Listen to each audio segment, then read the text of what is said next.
right. Morning, everybody. My name is Dorval Carter. I'm the president of the Chicago Transit Authority. With me here today are Nancy Ellen Zussman, who is my chief safety and security officer, Don Bonds, who is my chief transit officer, Bill Mooney, who is my chief infrastructure officer, and Skokie Mayor George Van Duzen. Thank you, Mayor. Since November 16th, my team and I have been working extremely closely with the National Transportation Safety Board on its investigation into the rail vehicle collision on the Yellow Line. From the start, we pledged our full cooperation throughout the entire investigation and have provided the NTSB with access to all information, facilities, equipment, and personnel to ensure a thorough review. As you know, I am very limited in what I can say about the investigation and what it has uncovered. The NTSB's long-standing protocol related to incidents is that the entities involved must not discuss any details of any ongoing investigation, and all media inquiries about the incident must be directed to that agency. In fact, all of us who have been participants in this investigation were required to sign confidentiality agreements indicating that we would not discuss the details of the investigation while it was underway. I can tell you as a former federal official, I respect and honor that protocol. I also respect that the media and public are looking for answers, and I wish I could provide some of those answers, but the NTSB has said we cannot speak about the details of the investigation itself. Furthermore, the investigation is still ongoing, so I will continue to follow the NTSB's protocols. The NTSB has now wrapped up what is referred to as their initial fact-finding efforts here in Chicago.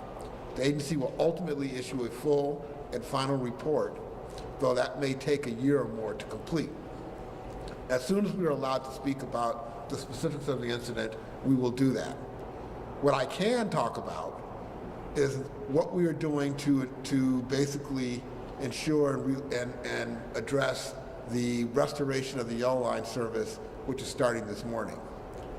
We would only make this decision after we had absolute confidence that we could do so safely. And we are here to tell you that we have that confidence. Over the length of the line closure, we have conducted a thorough review of all aspects of the Yellow Line, including the signal system, tracks, and equipment, as well as extensive testing of various aspects of the Yellow Line operations.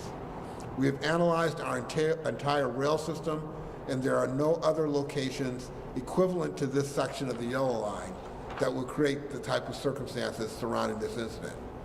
Following the incident, we worked quickly to confirm that no other areas of the CTA rail system had the same types of design features, but out of an abundance of caution, we recently announced some interim safety enhancements on the Yellow Line that are designed to further ensure the rider and our employees' safety.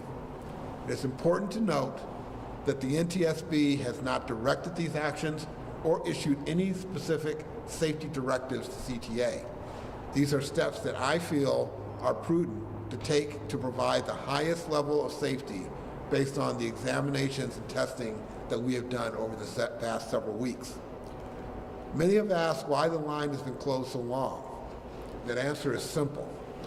I wanted to make sure that we could provide the safest service possible. My number one concern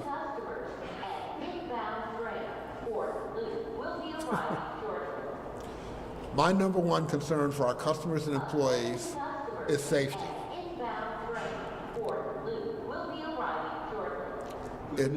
Yes, very good news. It has been and will always be my top concern. I will never, never compromise safety for expediency. Those of you who know me and have seen me have to deal with similar safety incidents know that that is how I treat these situations. I wanted to make sure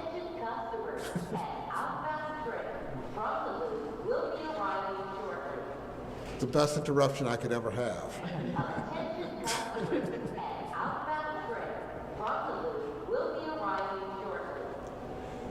My number one concern for our employees and our customers is safety. It has been and always will be my top concern, and I never will compromise safety for expediency. I want to make sure that we looked at every aspect of this incident as thoroughly as we could. The testing I mentioned earlier took a lot of time and coordination to do and to make sure that we did it correctly. Our team has met multiple times over the several weeks that this incident has occurred to discuss the matter and to reach agreement as to how to move forward. All that effort has gotten us to the point where we are ready to reopen the line and ensure the safe operation of the yellow line going forward. Last month, I announced the steps to ensure what those safety measures would be.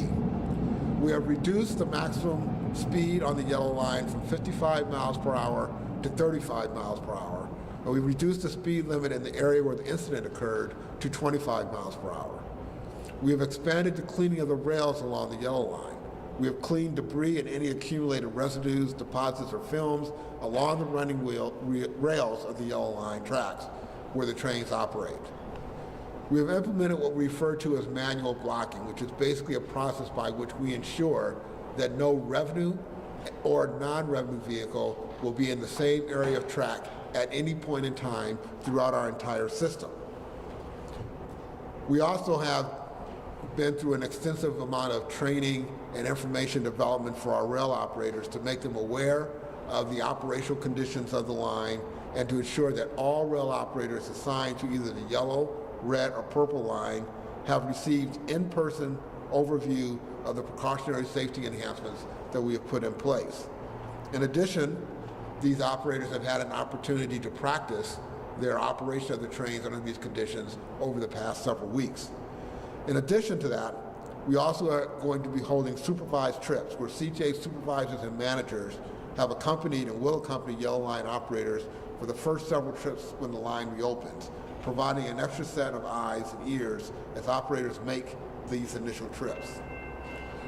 This will allow the operators to ask any questions or to get any additional guidance they may need. Before closing, I would like to take a moment to thank all of those involved in this matter, from the first responders to those for their quick actions to assist both our riders and our employees, to the CTA personnel who have been involved working diligently and on standby 24/7 to assist with the investigation and the restoration of our service. I would also like to extend my sincere gratitude to the village of Skokie and our yellow line riders who have been affected by all of this. And I want to reassure you that your safety is our #1 priority, to make sure that we have taken every step possible to ensure that this will never, ever happen again. Joining us today is Skokie Mayor George Van Dusen. Mayor, we recognize this shutdown has been an inconvenience for your village, and I truly do appreciate your patience and your community's patience as we work to address this issue. The mayor and I were discussing, and I should mention I've known the mayor for many years. The mayor and I were discussing that unfortunately this is not the first time that we've had to have this type of press conference for a yellow line shutdown.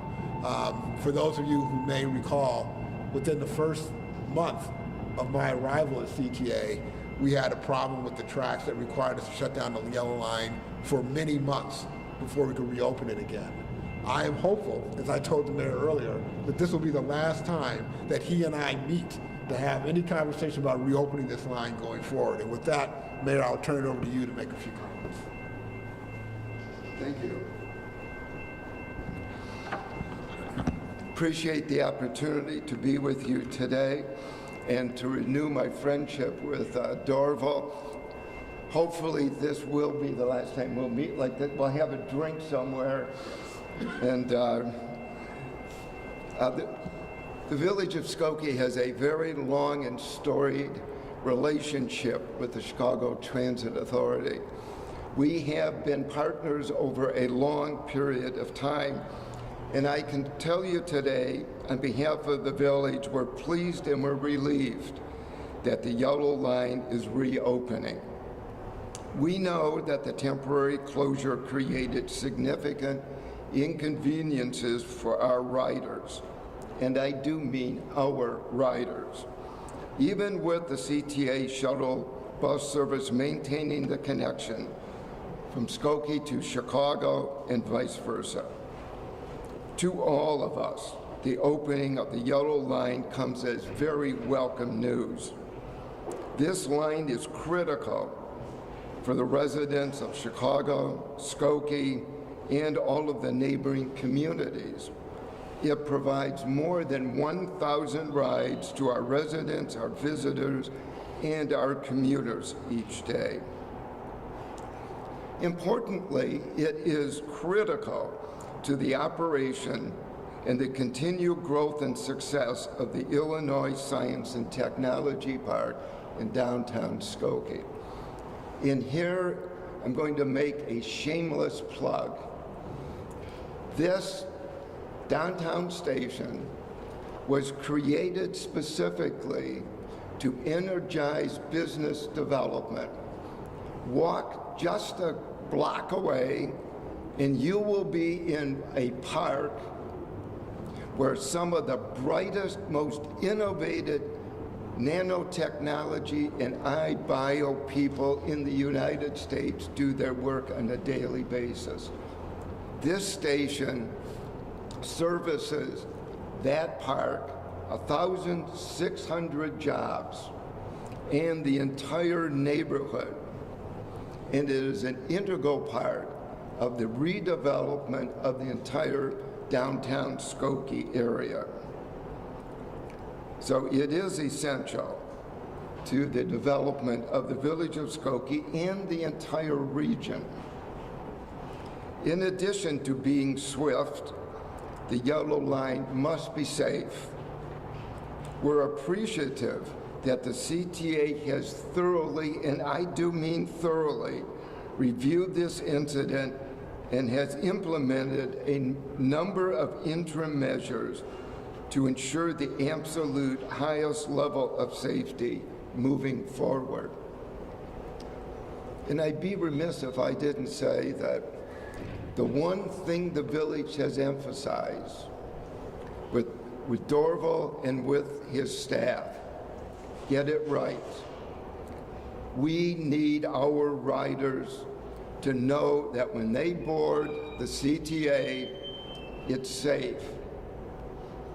Accidents happen, but they need to be corrected, and I feel that that is what happened. The NTSB, in conjunction with the CTA, will provide the safest ride possible. Skokie looks forward to continuing to work closely with our partners at the CTA to ensure that the yellow line is reliable, safe, and convenient. And we are very happy, we are delighted to be here this morning announcing the reopening. Thank you very much. Okay, so I'll take a few questions from the media. So what's your message to riders who still might be somewhat weary of boarding a yellow line train for the first time this morning after the closure? Well, I think my message is the reason we took the time we did was to basically alleviate those fears. We put in place a number of mitigations that we all believe will ensure the safety of our riders if they use the yellow line. And the bottom line, the message is, it is safe. It is safe for the yellow line, it is safe for our entire system.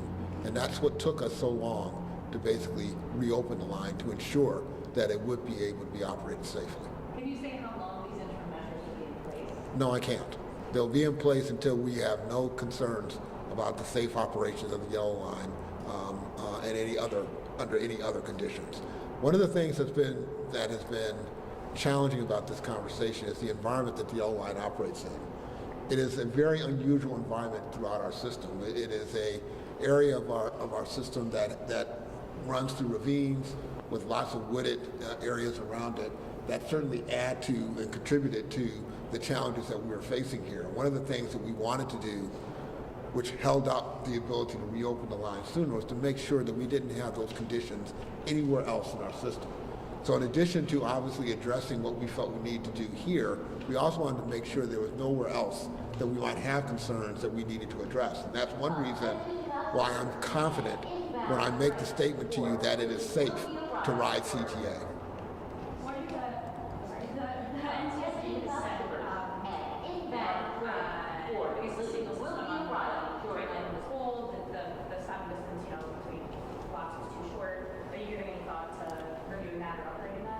Well, I can't go into the details of that because that is a part of the investigation itself, but I can tell you that we have checked our entire system to make sure that we don't have any other situations that are similar to what the NTSB was discussing as part of this portion of the yellow line. And what do you have to say to the people who are injured in the crash, might still be recovering physically, mentally? Well, to the people who are injured, which also includes our employees, I obviously, express my sincere regret for what has happened and what happened to them. But I also feel that part of my responsibility is to make sure that they would never ever experience this again in the future. And that has been part of what we have been doing over the course of the past several weeks. There were some discrepancies in terms of the numbers of people who were injured at that point. Is it clear now? And can you provide any kind of update on in terms of your staff? I can tell you with regards to our staff that they're all recovering right now, and that they're still obviously dealing with the injuries that they suffered as a result of the accident. But they are home, they're recovering, we're checking on them regularly, we're providing them any support and assistance that they need so they can get to a full recovery of that. I can't really speak to the condition of any of the other customers at this point in time. That is something that obviously is being addressed in many cases through the legal system and will be addressed accordingly. You mentioned a few times reviewing to make sure there's no other places that have the same characteristics as here. Is that referring just to like the leads and signals, or what other kinds of characteristics? It's referring to everything that we talked about. The track conditions, the signal systems, everything. The cleaning of the tracks, is that something that like becomes more challenging with snow and ice, or will that be a more routine kind of thing that you're going to be doing? Well, the cleaning of the tracks, well, that's separate from snow removal and ice removal. We have systems already built into our trains, what we call sleet scrapers and other things that are allowed to clear that type of debris off of the tracks itself. The issue that we're dealing with around the cleaning really has to deal with the debris that ends up on the track that comes from the environmental conditions that the rail line operates in. We have put in place additional measures and more routine cleaning and inspection of our tracks to ensure that those conditions won't exist again. And if they do exist, we will take action to clean the tracks to address and remedy the situation immediately. All right, we got any more questions? Everybody good? Thanks. Thank you all. Everybody. Enjoy the yellow line.